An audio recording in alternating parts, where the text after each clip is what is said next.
Oh yeah, let's make our way over to New Line Cinema. Jason Goes to Hell, 1993. Has a 4.1 on Internet Movie Database. Directed by Adam Marcus.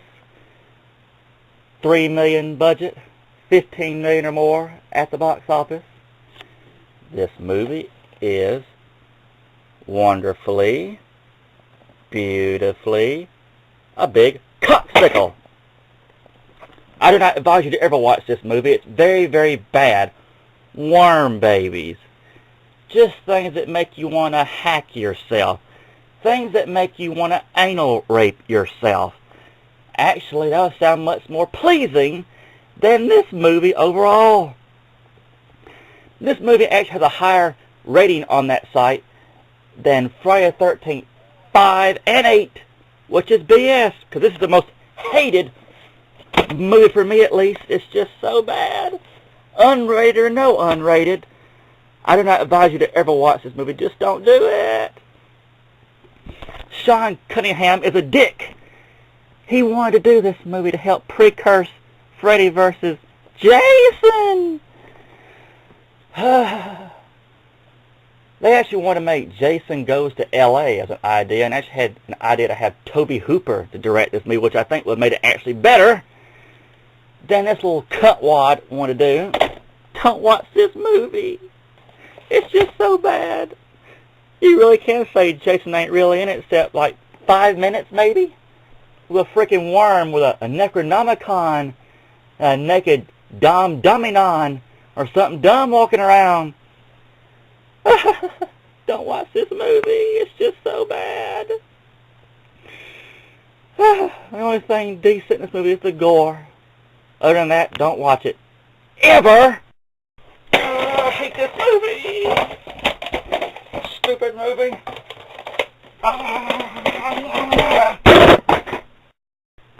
Next up, Jason X from 2002 had a $14 million budget and only made $16 million at the box office worldwide, $13 domestically.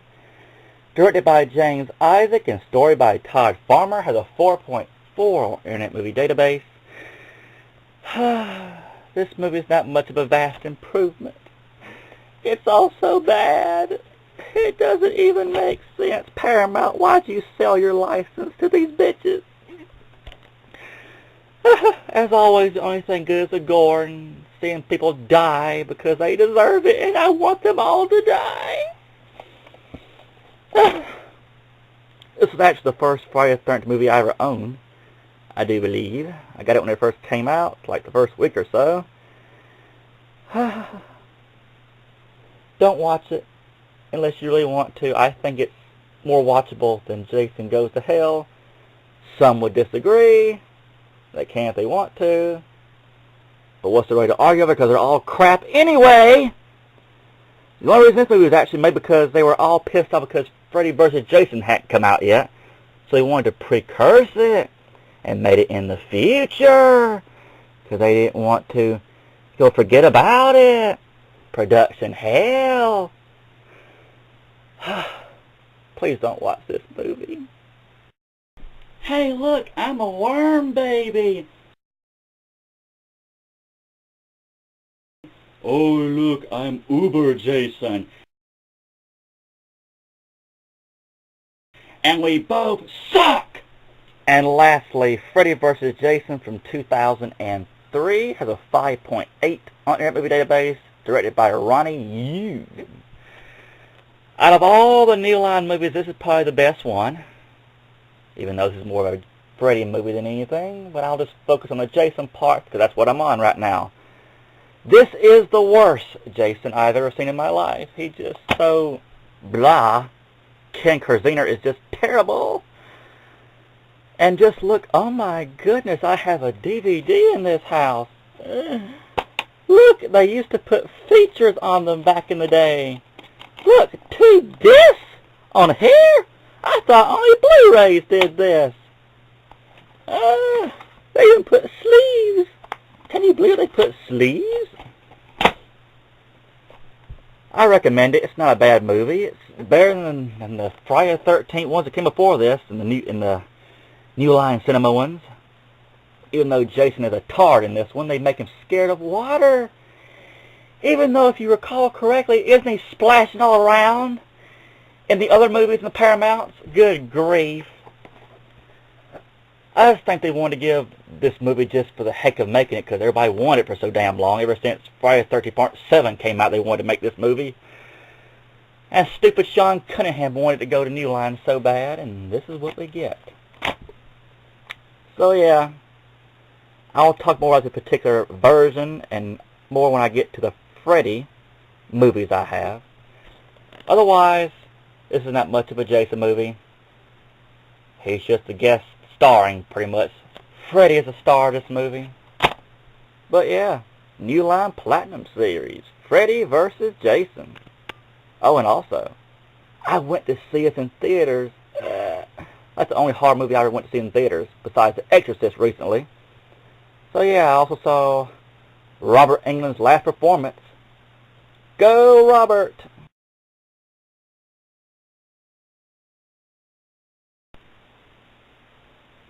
So here we have both collections or videos of Dune. This one is the older one. It's a widescreen from Universal. And this one is a 3-part miniseries from Artisan. I believe this was on Sci-Fi, and I'm not sure where this was, if this was even on TV. This one has Sting, and because it's shorter, it's only 2 hours and 17 minutes, as it tries to fall over, really sorry, it doesn't want to stay up, so I'm just going to hold it. It leaves out some of the impetus behind Paul's hatred of the Atreides. Wait, scratch that. Of the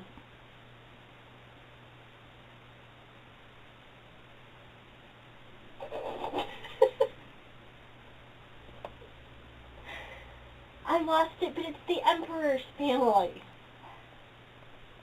Because it's shorter, it loses some of the impetus for Paul to go against the Emperor and the chain of command as it's known in the universe.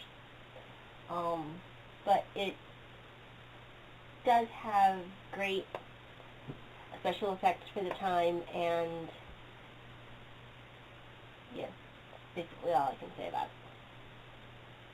Yeah, we'll stay up. There. This one is in a 3-part series. As I said, it's Artisan.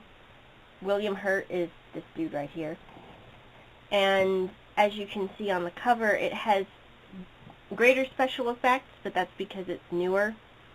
And it comes in 3 parts, so it includes part of the impetus, such as his son is killed by Harkonnen raids, and it also, well, this Dune does not go into any other place but focuses on Paul.